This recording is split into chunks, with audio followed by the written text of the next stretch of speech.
जय जय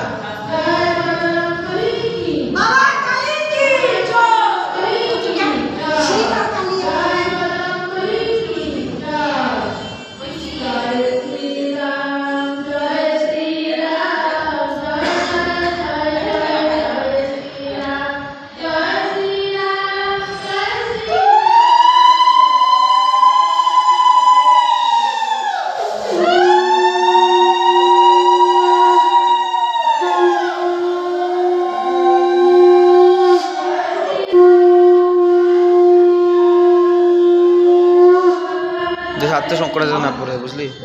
হাতে সংকটে যাতে না পড়ে দেখিস।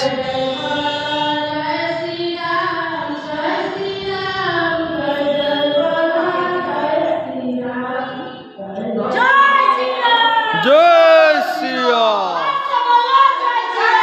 জয় শ্রীরাম, জয় শ্রীরাম,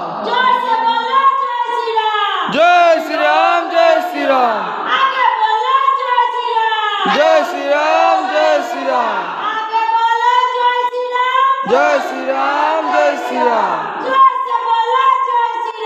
जय श्री राम, जय श्री राम, जय श्री राम, जय श्री राम, जय श्री राम।